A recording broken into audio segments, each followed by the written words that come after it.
Hey, faithful listener, grab your cup of coffee and experience the Bible in a way you never have before. P40 Ministries is a podcast that goes through the Bible cover to cover. It's an awesome narrative that focuses your mind and prepares your heart for God to speak. So join your host, Jenn, for a biblical podcast that's hilarious, informative, imaginative, and fun. The P40 Ministries podcast. Listen now as we go through the book of Leviticus. Hello and good morning, friends and faithful listeners. Thanks so much for tuning in to this P40 Ministries podcast episode on Leviticus chapter 4, verses 13 all the way down to verse 26.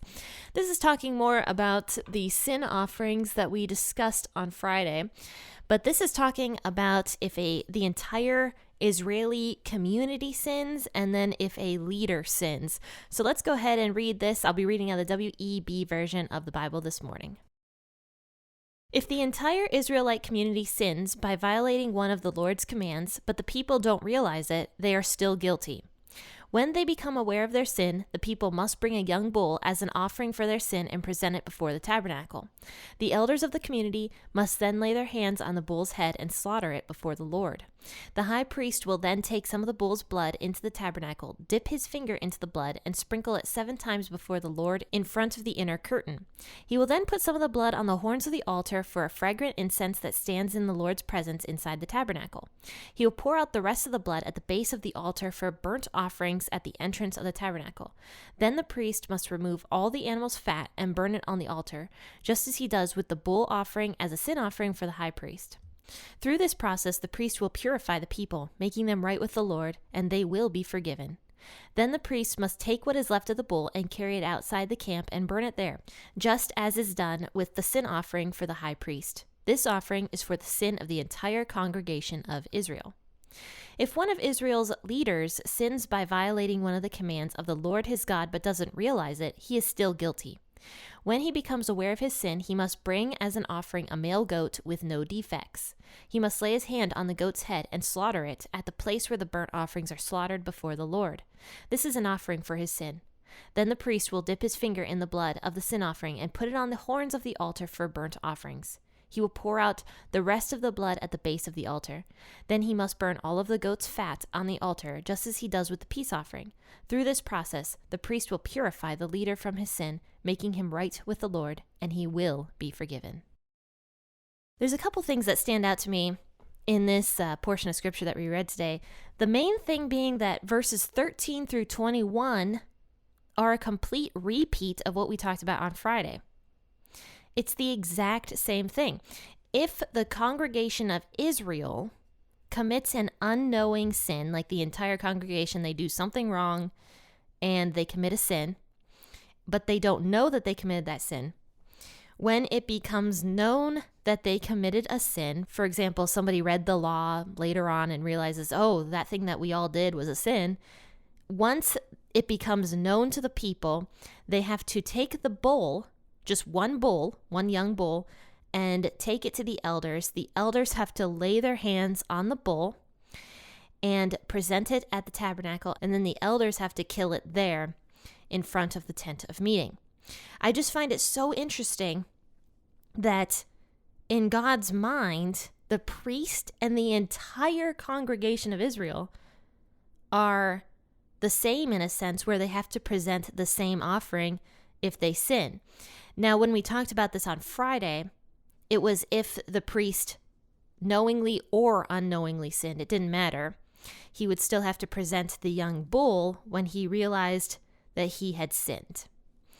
Same with the congregation of Israel. And that was something that kind of shocked me, because when you think about the congregation of Israel, I mean, that's a ton of people. Remember, there's like 2 million people approximately in the congregation of Israel.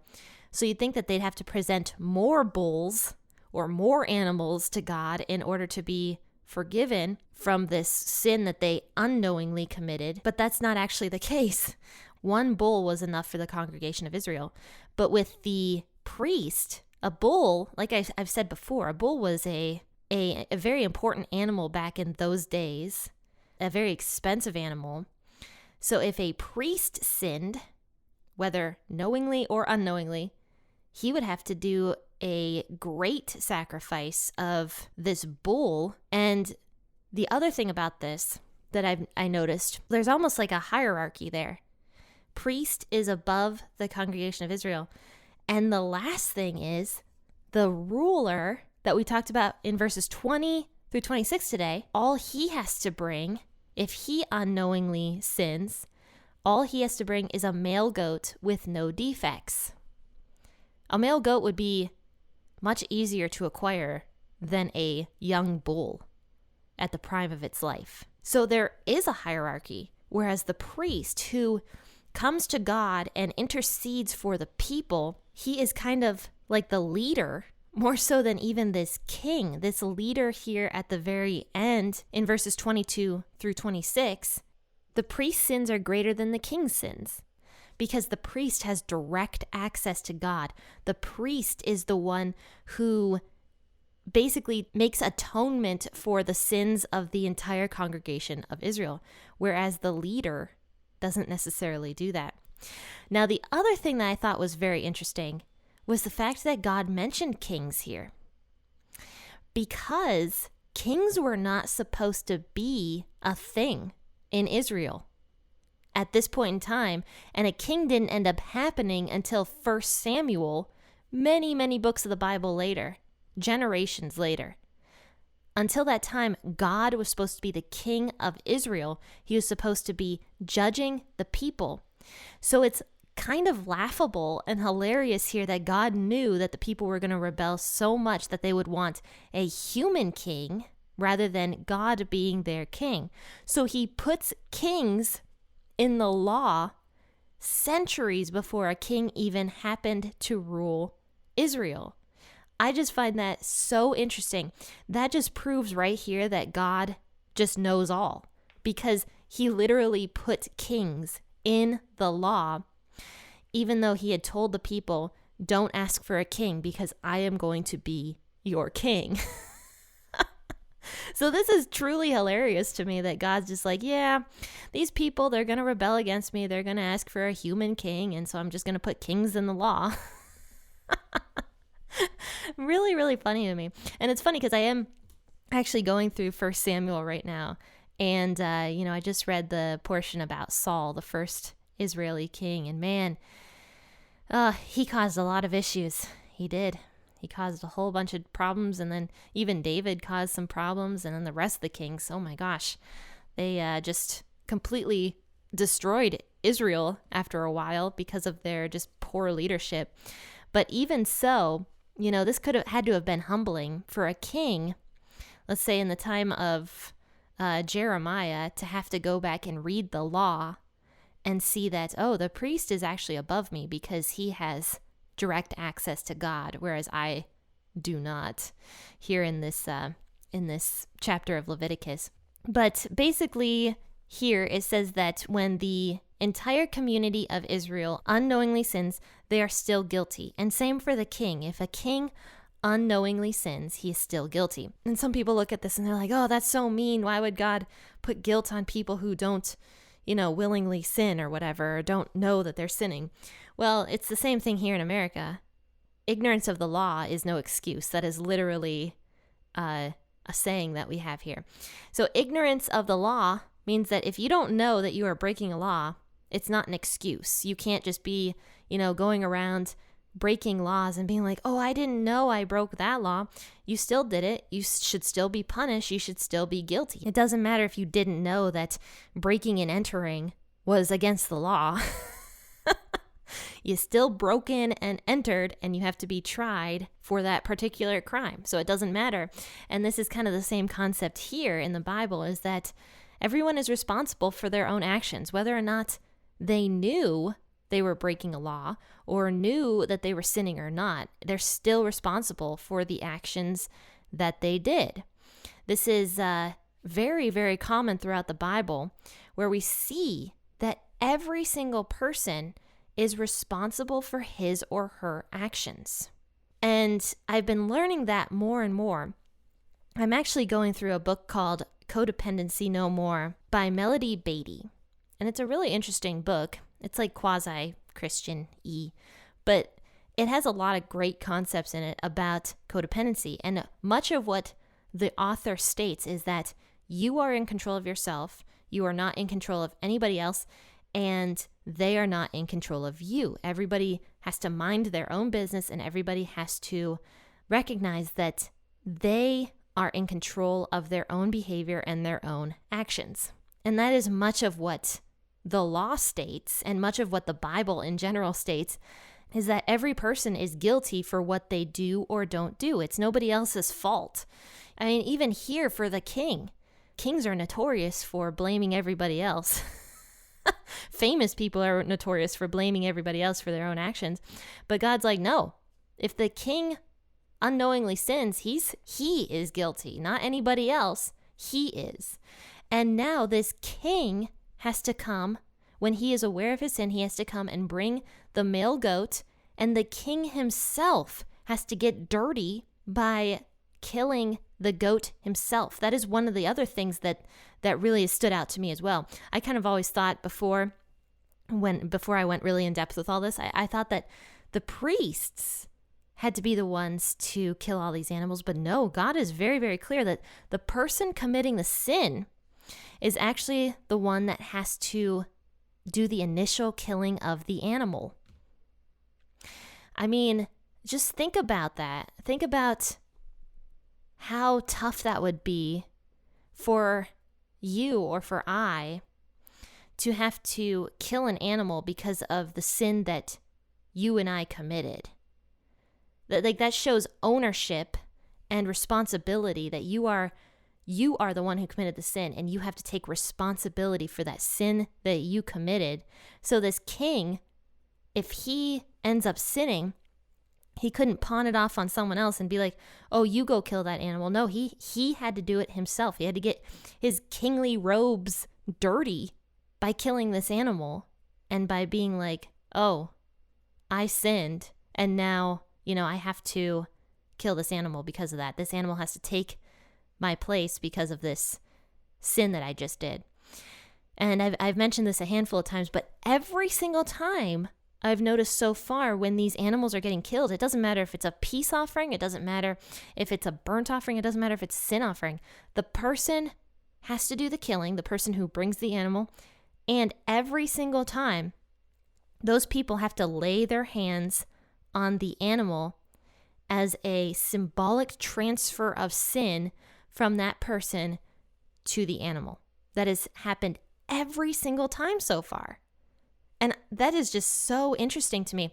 These are the little things that when I've read through Leviticus before, I just brushed right past, because I didn't even think about that. I didn't even think about how the people would have to really symbolically be like, I'm putting my sin onto this animal, and this animal has to die because of me. And that person himself would have to take responsibility and ownership for that sin and kill that animal right there. Didn't matter if it was a priest, didn't matter if it was an ordinary human being, didn't matter if it was an elder, didn't matter if it was a king. Every single person, when they sin, is equal in God's eyes. We're all sinners. Doesn't matter if it's a priest or an ordinary person like me. Doesn't matter. I mean, every single person is equal in God's eyes, in the fact that we are all sinners. And in these days, we all would have had to bring our sacrifices to God and symbolically lay our hands on these animals and kill these animals ourselves so that we could be made right with God. Now, because of Jesus, obviously, and I've mentioned this so many times on the podcast, but it never gets old. Because of Jesus, we don't have to do that now. All we have to do is just remember Jesus as our sacrifice, that he was this perfect lamb that was slaughtered, that we slaughtered for our sins. We have to remember that and just be like, Jesus, thanks for forgiving us through your sacrifice. And that is how we gain forgiveness now, instead of this action that we would have had to do in the Old Testament. We don't have to do this anymore. And I've been reading through Hebrews. That was something my brother-in-law, who has been featured on the podcast before suggested to me, he said, go through Hebrews at the same time as going through Leviticus. And so I took him up on his suggestion. And much of what Hebrews has to say is that basically the killing of the animals is over and done with, because we have a wonderful sacrifice who is Jesus, who also became our high priest. And he's the perfect high priest because he will never sin. He doesn't have to go through these things that the Old Testament priests had to do of like washing and sacrificing, because Jesus is perfect. He's clean and he's sinless. So he doesn't have to do any of that. But he is the perfect high priest for you and me, because he can come before the Father as an equal with the Father and basically atone for our sins in that way. In fact, it does say that Jesus, when you and I sin, he talks to the Father about us, and he'll be like, forgive him or her because I died for her. And I think that's really, really cool. But friends, we'll talk more about Leviticus 4 on Wednesday. So join me then, 6 a.m. or whenever you wake up, for another episode out of Leviticus. And I hope you're enjoying Leviticus, actually, because a lot of people have told me, I've heard a lot of people say Leviticus is a boring book and they just don't like it because it's a hard book. I get it. Me reading through it, I'm just like, man, this is tough to talk about sometimes. Sometimes it's kind of interesting, but it is tough to read. It's tough to talk about because culturally we don't understand this stuff as well, because we live under a brand new law, a brand new covenant, which is the New Testament. But like I always say on the podcast, I do think it's so important to go back and look at the Old Testament, because we can't understand the New Testament properly without going back and looking at the Old Testament. We will never understand Jesus properly without the Old Testament. So that's why I believe we still have the Old Testament. That's why I believe it is important for us to read and to look at and to gain insight from. And even, some things in the law to say, how does this translate to us today? Because if the law, even though it's been fulfilled, if the law is still here to this day, it is, because we're literally reading about it right now. What does God want you and me, the modern person, to gain from the law? And I think that's something that we can think about as we continue forward. Friends and faithful listeners, have a fantastic rest of your day. And, go to the YouTube channel. I got my camera. I got it set up. I did a little test video for myself today to see how it would go. And yeah, it's going to be it's going to be a new process that I'm going to have to learn to do, but I'm excited to learn it and excited to get some more videos up on YouTube for you guys. But subscribe to the channel. In the meantime, I'll continue to upload all my old podcast episodes onto YouTube in the next few weeks and even months probably. But guys, to conclude, happy listening and God bless.